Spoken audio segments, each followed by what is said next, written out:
Alors dans cette vidéo, je vais prendre un petit peu de temps pour vous parler de la structure des projets Java tels qu'on les déploie dans des serveurs d'application. Il y a deux, trois conseils ou deux, trois bonnes pratiques. Et je vais utiliser deux projets. Je vais utiliser ce projet super simple où on commence avec une structure de projet. C'est celle que vous avez intérêt à utiliser au début du projet. Puis je vais déjà vous montrer un petit peu ce vers quoi on va aller pendant le semestre.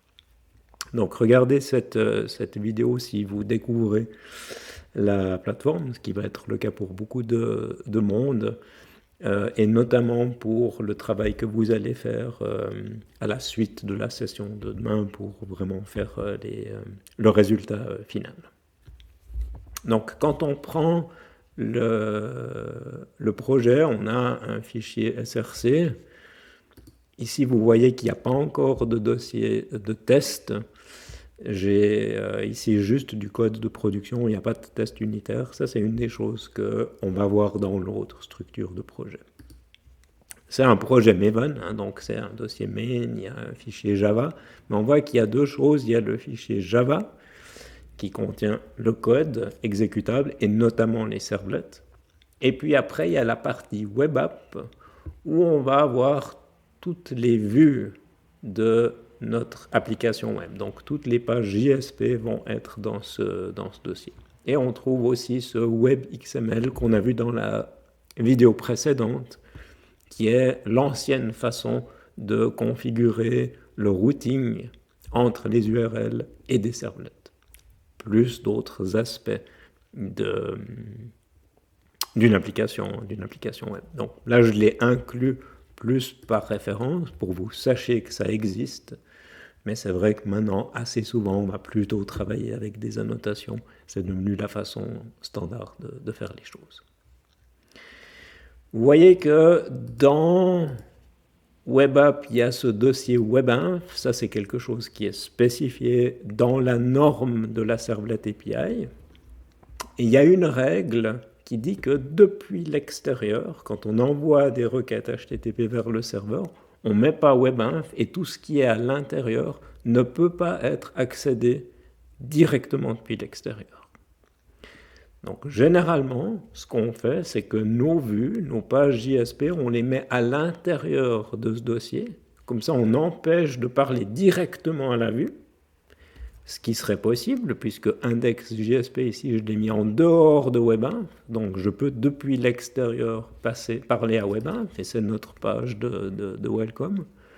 Mais si on fait du MVC proprement, nos vues, on les met dans une arborescence ici.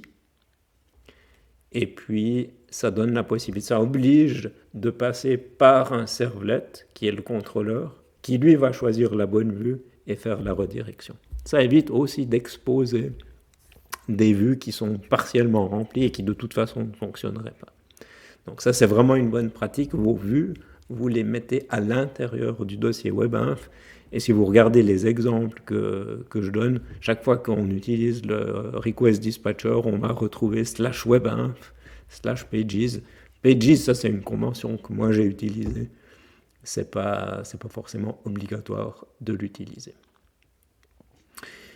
Ici dans ma vue, il y a cette balise taglib.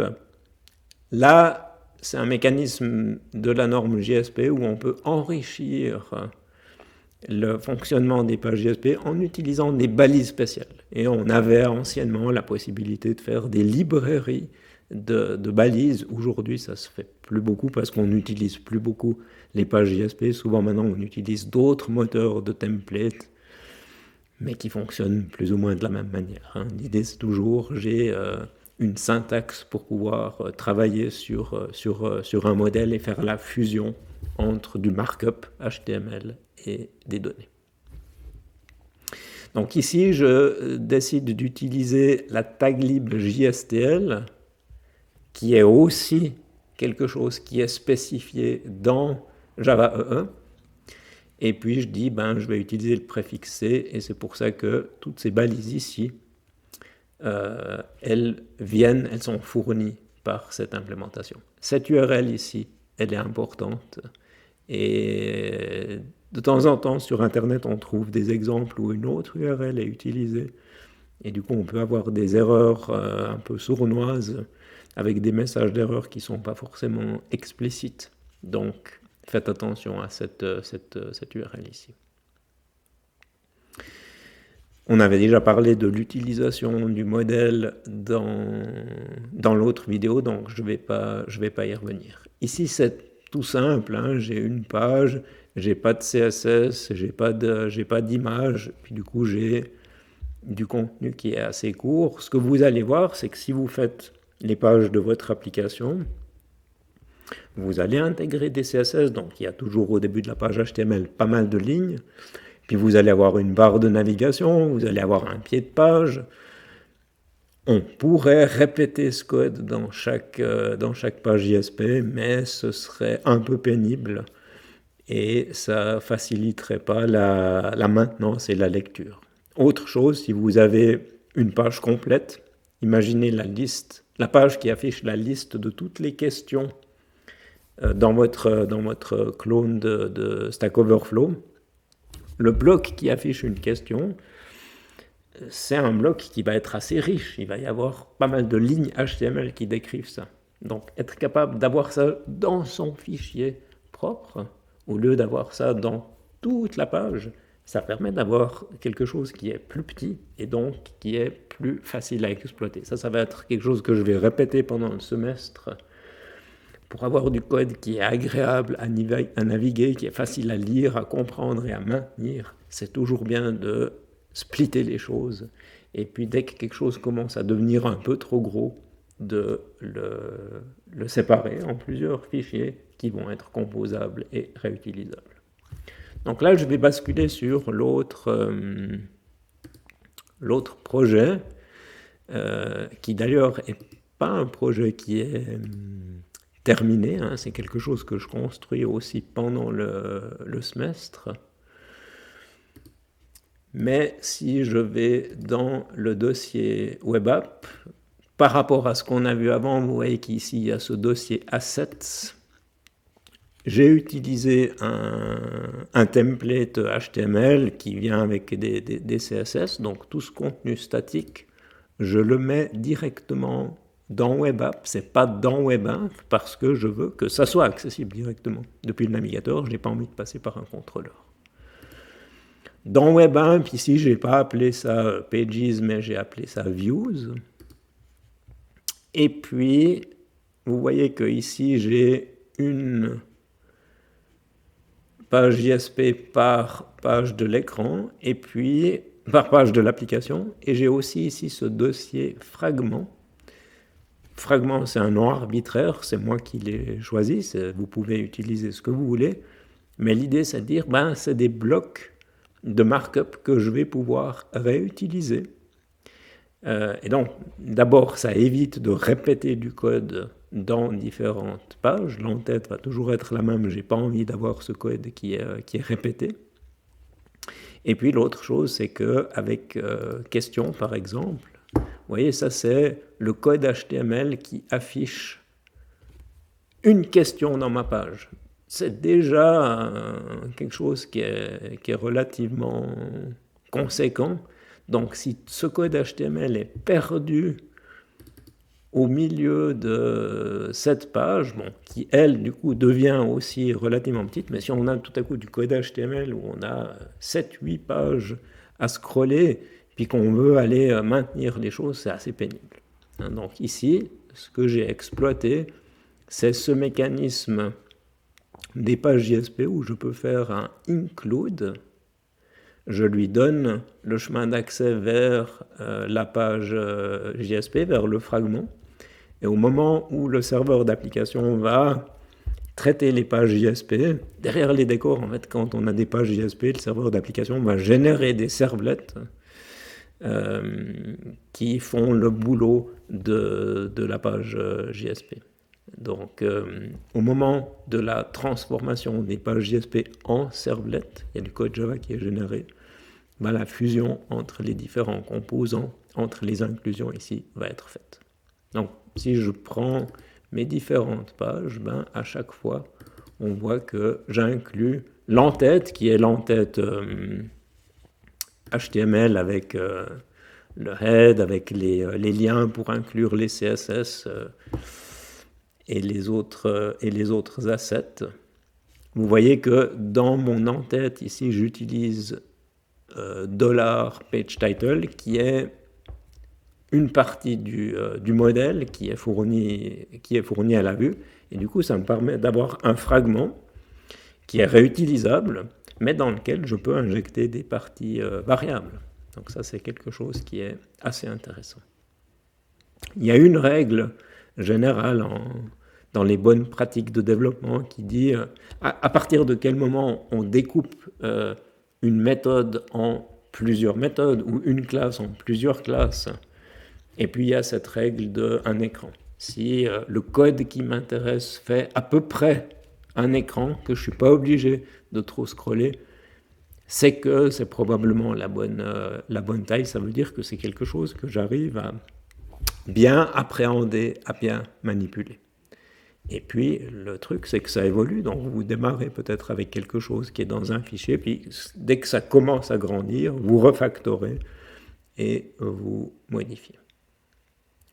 Donc, ça, c'est pour l'organisation des vues. Si je reviens maintenant sur le MVC Simple, au départ, et par rapport à ce qu'on a vu pour le moment au cours, vous voyez que j'ai 3 pactages. Un pactage présentation, parce que je suis dans le tiers de présentation, j'ai mes contrôleurs. J'ai ici mon modèle, et quand on parle de modèle ici, on parle vraiment du modèle qui est fourni à la vue. Quand notre application va grandir, on va voir que cette notion de modèle, ce terme de modèle, il est un petit peu générique et on a un modèle dans le tiers métier, on a un modèle qui est utilisé pour les vues, on a un modèle de persistance. Et quand notre structure de référence va évoluer au fur et à mesure, on va voir qu'on va être un peu plus précis dans les termes. Mais pour la première implémentation, puisqu'on parle de MVC par rapport à ce qu'on a vu dans les slides, ça fait du sens. J'ai le tiers de présentation, c'est les contrôleurs. J'ai les modèles qui sont fournis à la vue. Et puis j'ai introduit ici cette couche business où j'ai un service qui ne parle pas vraiment avec une base de données, qui génère des données de manière hard-codée, mais c'était pour bien montrer que quand j'ai un contrôleur, le contrôleur, normalement, il fait peu de choses lui-même. Il va déléguer des appels à un service, il va déléguer des appels à quelque chose qui fait partie du domaine. De nouveau, c'est une question de jugement, et au départ, quand on fait une application qui est toute simple et qu'on a peu de traitement, probablement que ça fait du sens de faire les choses directement dans le servlet.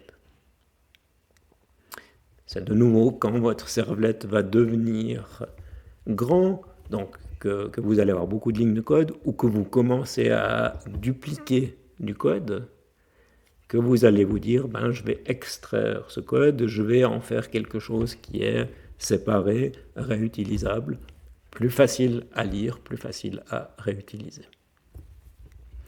Donc là, j'anticipe un petit peu, je vous le montre, mais faites-le pas tout de suite.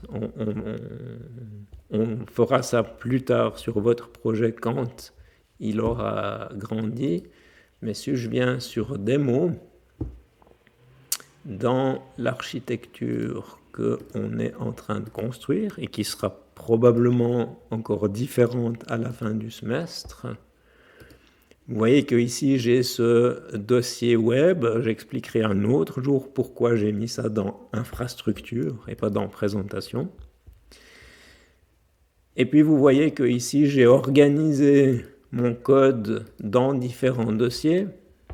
Chaque dossier correspond à une fonctionnalité, à une feature, qui en fait derrière va se traduire par une page qui est affichée dans le navigateur. Et puis c'est dans ce dossier ici que je vais trouver différents servlets. Donc ça, c'est aussi une des choses. Est-ce que je fais tout dans un servlet? Est-ce que j'utilise plusieurs servlets?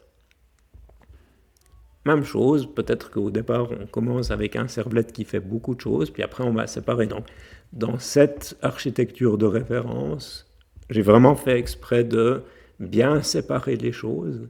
Et du coup, je vais systématiquement avoir un servlet qui affiche une page, qui ici est la liste des questions. Et ensuite, chaque fois que l'utilisateur va faire quelque chose, il a rempli un formulaire pour poser une question, ou il a voté, ou il s'est logué, ou il a rempli un formulaire pour créer un compte, je considère que c'est une commande. Et je vais ensuite faire un traitement spécifique. On ne va pas lire tout le code, mais vous voyez qu'après, chacune de ces classes, elle est toute petite. Et donc, vous devez trouver la bonne balance entre un projet où il y a beaucoup de dossiers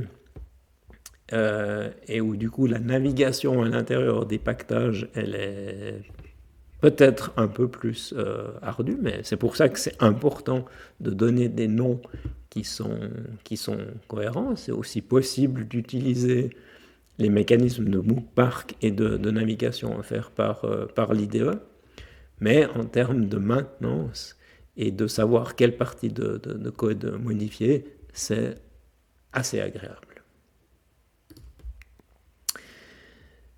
Donc ça, c'était un point, mais prenez pas ça en compte. J'introduis ça. Ce qui est important, c'est de commencer à réfléchir à ces notions de commande. J'envoie une commande au serveur et il va la traiter.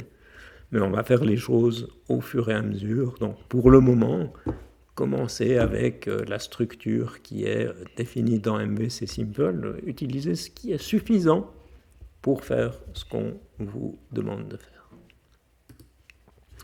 Ce que je vais montrer dans le projet complet, parce que cet exemple ici n'a pas été fait dans le MVC Simple, vous voyez que ici, ce n'est pas un servlet, mais c'est ce qui s'appelle un web filter.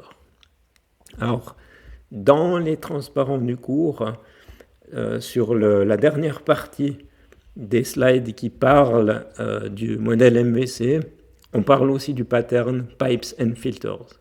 Et l'idée, c'est que quand on fait du traitement d'une requête HTTP qui va amener à une réponse HTTP, on a plusieurs composants qui peuvent intervenir dans ce traitement-là. On a déjà vu de base qu'il y a un contrôleur qui après délègue la suite du travail à une vue. Donc, dans le MVC, on a déjà deux composants. Ce modèle-là, il est extensible et donc on peut rajouter des filtres qui, en amont, donc quand la requête arrive, avant qu'elle tape sur le premier servlet, ou au retour, donc après que le servlet ait généré la réponse, on peut mettre des filtres qui vont faire des traitements. Quel traitement? Une des choses qu'on fait souvent, c'est d'implémenter des mécanismes d'autorisation. Il y a une requête qui arrive. Est-ce que l'utilisateur a été logué? S'il a été logué, est-ce qu'il a des rôles? Et en fonction des rôles, est-ce que j'autorise ou pas l'accès à une certaine ressource? Et c'est ce que on fait ici, et donc que vous allez devoir faire relativement vite dans votre projet, puisque vous avez cette notion que certaines fonctions sont disponibles à des utilisateurs logués, d'autres sont aussi disponibles à des utilisateurs anonymes. Donc le fonctionnement est assez simple, c'est qu'on va lui dire sur quelles URL tu vas appliquer ton filtre, donc qu'est-ce que tu vas intercepter, et puis à chaque fois qu'une requête arrive, cette méthode doFilter va être appelée. Si on est content et qu'on veut continuer, on appelle chain.doFilter, ça veut dire continue à progresser dans la chaîne des éléments qui traitent la requête HTTP. Ce return ici est important parce que si on n'a pas le return, on continue et du coup on va avoir des messages d'erreur qui dit qu'on essaye de continuer à écrire sur un flux de sortie. Donc ça c'est un petit peu un piège, il faut le garder. Alors si on regarde le code, on voit que j'ai défini une méthode qui est est-ce que cette ressource est publique? Et qu'est-ce que je fais dans cette méthode? Je regarde le début et je pars du principe que tout ce qui est dans le dossier /assets, qui va être les CSS, les JS, les images, c'est une ressource publique. Qu'il y a certaines pages dans mon application, comme le login, le logout et le register, qui sont aussi publiques. Je n'ai pas besoin d'être logué pour essayer de me loguer. Et donc, je vais autoriser l'accès. Et si je ne suis pas dans ce cas de figure, donc ce que je vise, c'est une ressource qui est protégée, là, je vais essayer de voir si une personne est loguée. Et comment je fais ça? Je peux faire ça en utilisant le mécanisme de haut niveau de gestion des sessions, où je peux faire request.getSession, et j'essaye de voir s'il y a un attribut à l'intérieur.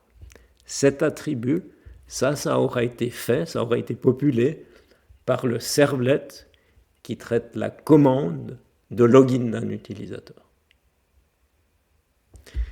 Donc, imaginons que l'utilisateur est logué, je vais avoir ici une valeur, ça c'est intéressant aussi d'utiliser le debugger pour regarder ce qu'il y a dedans. Et puis, donc ici, s'il n'y a pas d'utilisateur, ce que je vais faire, c'est que je vais... Ça, c'est un mécanisme intéressant. Imaginez, vous accédez à /questions, vous n'êtes pas logué, c'est normal que vous soyez redirigé vers la page de login, que vous donniez votre nom d'utilisateur et votre mot de passe. Au moment où vous appuyez login, si ça marche, vous avez envie d'être redirigé vers la cible initiale, vous avez envie d'aller vers /questions et pas de devoir retaper ça à la main. Donc ce que je fais ici, c'est que je regarde quelle était l'intention de l'utilisateur à la base. J'ai ce target URL. Je lui colle aussi le query string. Et puis, je mets ça dans la session. Et ensuite, je fais un send redirect. Donc ça va envoyer une réponse HTTP redirect. Et l'utilisateur, du coup, va être redirigé vers le login. Si j'avais pas eu ce bloc, ça veut dire que l'utilisateur est bien logué. J'ai pas de notion de rôle ici. Donc, je peux laisser l'utilisateur travailler. Donc on va juste regarder ici le login. Je parlais d'un servlet qui traite la commande. Donc lui, il va traiter une requête HTTP POST qui contient le contenu du formulaire. Avec getParameter, ici, je peux récupérer ce qui a été saisi dans le formulaire HTML. Le mail et le mot de passe. Ça c'est moche, on va enlever. Ça aussi. C'est horrible.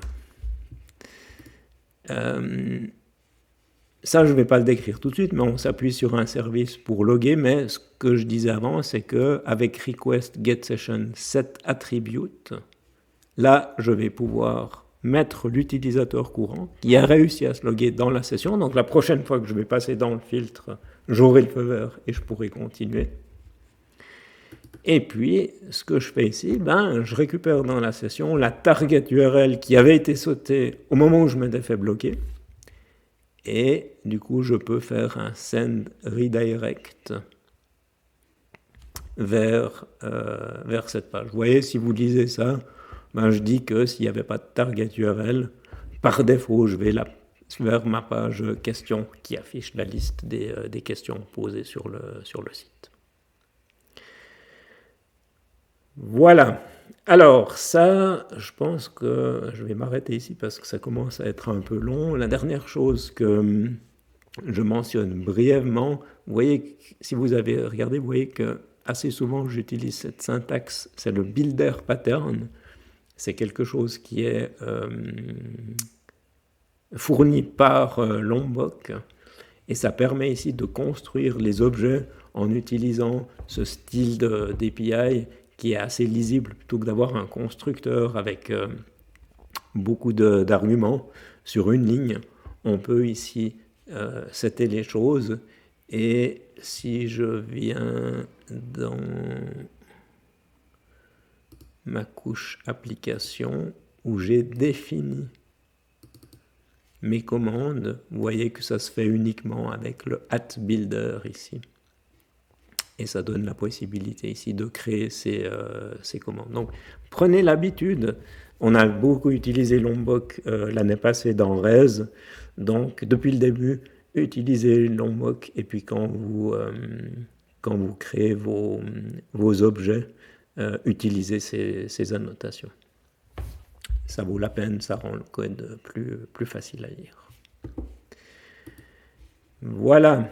Alors, je pense qu'avec ça, on a fait le tour. Donc, cette vidéo, surtout la dernière partie, ça sera utile sur l'étape qui est décrite à la fin des guidelines. Il y a une personne dans le groupe qui a pas mal de boulot, qui va devoir faire le login et l'enregistrement.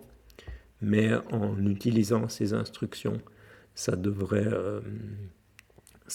vous faciliter la vie.